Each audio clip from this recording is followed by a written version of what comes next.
ಇಂದ್ರಿಯ ಜಯಾದಿಗಳನ್ನ ಪಡೆದವರು ಅವರೆಲ್ಲರೂ ಮತ್ತೆ ಅಧ್ಯಾತ್ಮ ನಿತ್ಯ ನಿತ್ಯದಲ್ಲಿಯೂ ಕೂಡ ಆ ಭಗವಂತನಲ್ಲಿಯೇ ಮನಸ್ಸಲ್ಲಿ ಇಟ್ಟವರು ವಿನಿವೃತ್ತ ಕಾಮ ಎಲ್ಲ ವಿಷಯಾಭಿಲಾಷೆಗಳನ್ನು ತೊರೆದವರು ಮತ್ತೆ ದ್ವಂದ್ವೈಹಿ ವಿಮುಕ್ತಾ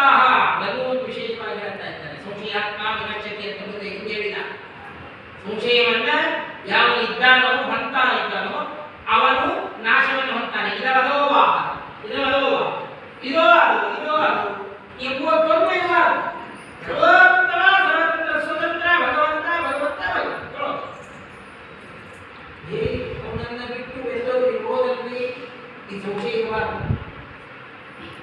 ಸರ್ವೋತ್ತಮ ಅಂತೀರಿ ಯಾಕೆ ಮತ್ತೊಬ್ಬ ನಿಮ್ಗೆ ಏನಾಗ್ತದೆ ಇರ್ಬೋದು ಇವನಿಗೆ ಮತ್ತೊಬ್ಬಿರ್ಬೋದು ಒಂದು ದೂರ ಒಂದು ತಹಸೀಲ್ದಾರ್ ಇದ್ರೆ ಮತ್ತೊಂದು ದೂರ ಮತ್ತೊಂದು ತಹಸೀಲ್ದಾರ್ ಇರ್ಬೋದು ನೀವೊಬ್ಬರೇ ತಹಸೀಲ್ದಾರ್ ಹಾಗೆ ಜಗತ್ತಿನಲ್ಲಿ ಬೇಕಾದಷ್ಟಿದ್ದಾಗ ಸರ್ವೋತ್ತಮನಾದಂತ ಇನ್ನೊಂದು ವ್ಯಕ್ತಿ ಇನ್ನೊಂದು ಜಗತ್ತು ಇನ್ನೊಂದು ಬ್ರಹ್ಮ ಇನ್ನೊಂದು ವಾಯು ಎಂಬುವ ಸಂಶಯ ಸರ್ವಥ ಇರುವ ಬರೇ ಏಕಚಿತ್ರಾನಿತ್ಯ ಏಕೋ ದೇವ ಒಬ್ಬನೇ ಸರ್ವೋತ್ತಮ ಸರ್ವತಂತ್ರ ಸ್ವತಂತ್ರ ಎಂಬುವ ದೃಢವಾದ ನಿಶ್ಚಯ ಅವನಲ್ಲಿದೆ ಆದ್ದರಿಂದ ದ್ವಂದ್ವೈಹಿ ವಿಮುಕ್ತ ಈ ರೀತಿಯಾದ ದ್ವಂದ್ವಗಳಿಂದ ಮುಕ್ತರಾದವರು ಯಾವುದೇ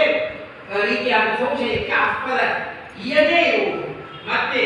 ಅದೇ ರೀತಿಯಾಗಿ ಸುಖ ದುಃಖ ಸಂಗಿ ಈ ಸುಖ ದುಃಖ ಇವೆಲ್ಲವರಿಂದ ಸುಖ ಬಂದಾಗ ಹಿಗ್ಗುವುದು ದುಃಖ ಬಂದಾಗ ಕುಗ್ಗುವುದು ಈ ಎಲ್ಲದರಿಂದಲೂ ಕೂಡ ಅವನು ಯಾವುದೇ ರೀತಿಯ ಕ್ಷೋಭೆಗೆ ಒಳಗಾಗಬಹುದು ಸುಖ ದುಃಖೆ ಧನೇಕತ್ವ ಲಾಭಾಲಾಭ ಜಯಾಜಯ ಹೇಳಿದ್ದಾರೆ ಆ ಸುಖ ದುಃಖಗಳನ್ನು ಏಕಪ್ರಕಾರಕವಾಗಿ ತಾನು ಸ್ವೀಕಾರ ಮಾಡಿ